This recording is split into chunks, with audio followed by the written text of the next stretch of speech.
could we see a Nikola Vucevic trade coming within the next couple of weeks? Well, Vooch on a podcast lately did talk about the latest trade rumors around him, as he has been involved in the latest NBA trade rumors for the last couple of months. So we'll talk about that. Then we'll also talk about the latest we have around Zach LaVine and go over 4 teams that could potentially trade for the 2-time All-Star. But welcome in, everybody. My name is Patrick Siepman, and before we dive into it, we are actually starting a like battle across all channels here at Chat Sports for the month of September. So if you guys want to help me out and help us, sit at the top of the list of the most likes gained this month, hit that thumbs up icon and show some support to us here at the Bulls Report. But Vooch did hop on a podcast this past week, and he talked about it all. He talked about the trade rumors. He talked about his expectations heading into the year, and this is what he had to say. He says, "I haven't received any information that I'll be traded or anything. The only thing I got is that I'm staying, that they're counting on me, that they want me here. If the results had matched the team's quality, we could have made some achievements. And then there wouldn't have been all these stories. We didn't have the season we expected. We didn't reach the goal of making the playoffs.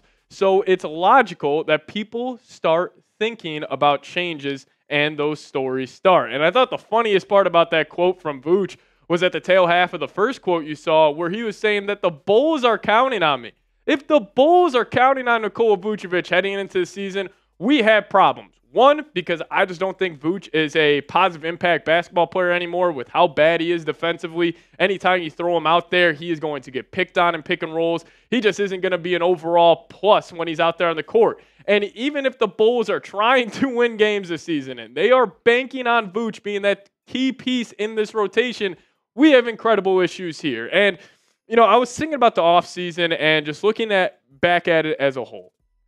I thought the Bulls made a ton of good strides in kind of shifting to this youth movement and shifting to this rebuild. It started off with you trading Alex Caruso, a proven piece in the NBA, for a young and up-and-coming potential star in Josh Giddey for him to be the point guard of the future. Then you're able to luck in to Modest Buzelis at pick 11. But the 2 moves that all of us Bulls fans and honestly all of the NBA have been waiting for is a trade either of Zach LaVine or Nikola Vucevic. The Bulls have not done either of those just yet. And it would be a total disaster if we start game 1 of the NBA season and Vooch and LaVine are both in the starting lineup. This whole offseason, this whole rebuild youth movement, it necessarily would just be for nothing, and this offseason would be a disaster looking back on it. But Vooch also had more to say around the trade rumors, saying this: in most cases, those are really just speculations. Maybe the clubs talk. Maybe there was some discussion. I don't know. But if there's a call between teams,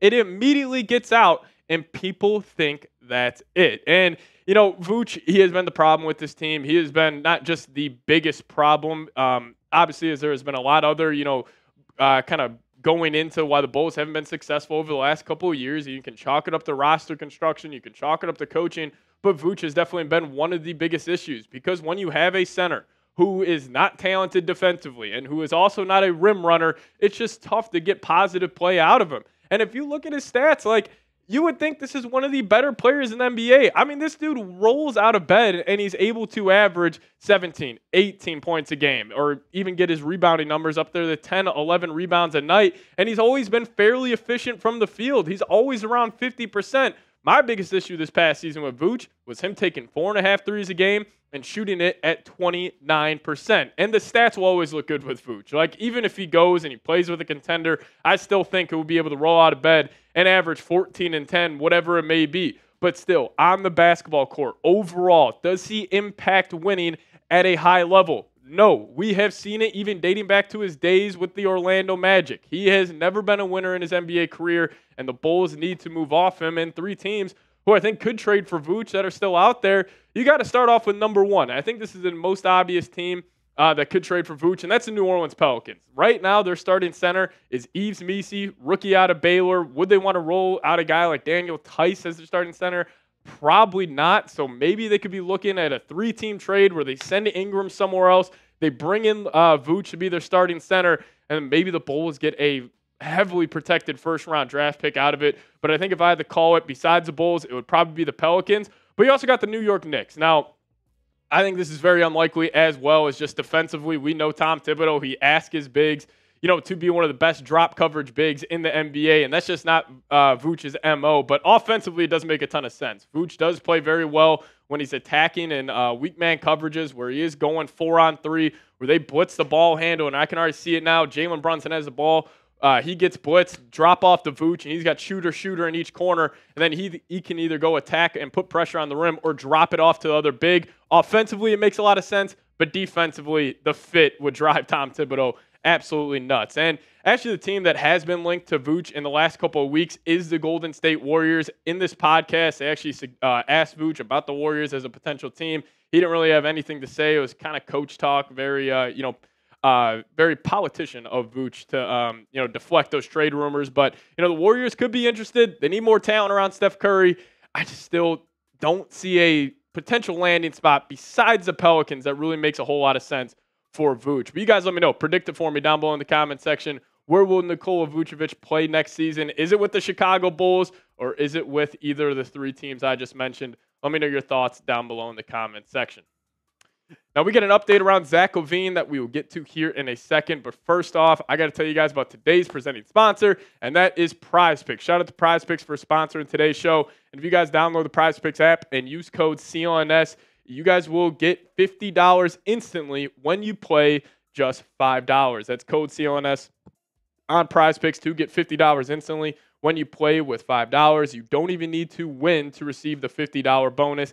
It's guaranteed. Now, Prize Picks is America's #1 daily fantasy sports app with over 5 million active members. And Prize Picks is the easiest and most exciting way to play daily fantasy sports. Now, unlike other apps on Prize Picks, it's just you against the numbers, and all you do is pick more or less on 2 to 6 player stat projections and watch the winnings roll in. Now, week 1 of the football season is here. It starts off this Sunday, and I already got a lineup for you guys where I'm going to take the more on Caleb Williams passing yards at 236.5. I'm going to ride with Justin Jefferson, take his more on receiving yards at 89.5. Then I think Caleb's going to be finding DJ Moore a whole lot during week 1. So I'm going to take the more on DJ's 63.5 receiving yards. But whether you guys want to fade my picks or ride with my picks, I just suggest you guys do so at Prize Picks. So download the Prize Picks app today. Use that promo code CLNS and get $50 instantly when you create a lineup with just $5. That's code CLNS on Prize Picks to get $50 instantly when you play $5. You don't even need to win to receive the $50 bonus. It's guaranteed. Prize Picks. Run your game. Now, what's the update around Zach LaVine? We don't have any. And it gets me back to this point that I've been making this whole offseason and honestly for the last couple of years. The Bulls not moving off LaVine for the last 2 off seasons, the last 2 NBA trade deadlines, is the biggest mistake this front office has ever made. I don't even think it's, the Bulls giving that massive haul for DeMar DeRozan for the San Antonio Spurs, where the Spurs still have our draft pick next season. I think the biggest mistake they made was hanging on the LaVine, trying to get the most out of this group, and instead of just admitting you were wrong and instead of trying to prove yourself right, the Bulls have really put themselves behind the 8 ball, and that's a big reason why there is no trade market for Zach LaVine. But I do have 4 teams that are still out there that could trade for the 2-time All-Star. Number 1, it's got to be the Los Angeles Lakers. Now, you already have the Rich Paul Clutch Sports connection, as Rich Paul has pretty much already gone out there and say he would love to see his client teamed up with LeBron James in Los Angeles. But I will say from the Lakers' perspective, I think LaVine makes a lot of sense because you would be able to form a big 3 of LeBron, AD, and LaVine, where LeBron is still that rim pressuring forward, Davis, that, lockdown defender, that anchor of an elite defense. Then you would have a 3-level scorer in Zach LaVine. Obviously, his contract and his defensive kind of, lapses over the last couple of years are a big reason why he's not that enticing for a team to trade for. But from the Lakers' perspective, you have the leadership of LeBron, you got the anchor defensively in Anthony Davis, and you just tell LaVine, go get yours, go get your buckets every given night. I think it could work out for him there. Now, my second team is the San Antonio Spurs. I have been all over the Spurs all offseason as my dark horse to trade for Zach LaVine, as if you think of the red flags around LaVine, it's his defense and his contract. Well, actually, LaVine's contract matches up with when Wemby's rookie deal would end, so they would be able to take on his deal. And that's why the Spurs have been my dark horse team this whole offseason, because you also think about the defensive lapses with LaVine. they would be able to mask some of those with the Spurs culture, with Wemby being a no doubt top 2 defender in the entire world for the next 10 years. I feel like adding that, 3-level scoring guard, that hyper athletic point guard in Zach LaVine, it could just help this Spurs, kind of franchise take that next step this upcoming year. But what about the other LA team, the Los Angeles Clippers? Now, they've had a weird offseason. Like, they lost Paul George to the Sixers. They wouldn't want to give him that 4th or 5th year on his contract extension. So they just said, we're going to let Paul George walk. But then it gets me to this question. Really, what are the Clippers doing? Because, you still got Kawhi, you still got James Harden, you got a lot of good players in that rotation. But do they nearly have as much talent as other teams in the Western Conference? No. And I fully believe this. The Clippers are one injury from Kawhi away from handing the Oklahoma City Thunder Cooper Flag this next season. If the Clippers, if their draft pick is not, or if it is in the top 10, it does convey to the Oklahoma City Thunder. And if Kawhi were to go down, this is going to be one of the worst basketball teams in the NBA. Keep your thoughts there. I could easily see a situation where it plays out where somehow the Thunder, the team that is set up to win the most championships over the next 5 years, somehow lucks in the Cooper Flag. So I expect the Clippers to be aggressive. But another team I expect to be aggressive, it's got to be the Golden State Warriors. Now, I actually, people are panicking over the moves they made this offseason. I understand that. Like, you let Klay Thompson walk, you still have Draymond, you still have that nucleus that is, that was able to win 4 championships for Golden State and Draymond, Curry.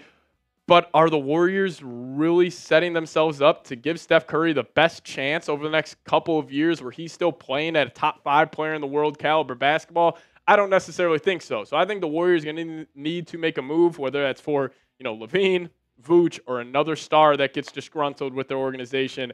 I just fully expect the Warriors to be at the front of the latest trade rumors. Maybe not before the season, but definitely when the trade deadline rolls around. But I'll ask you guys this.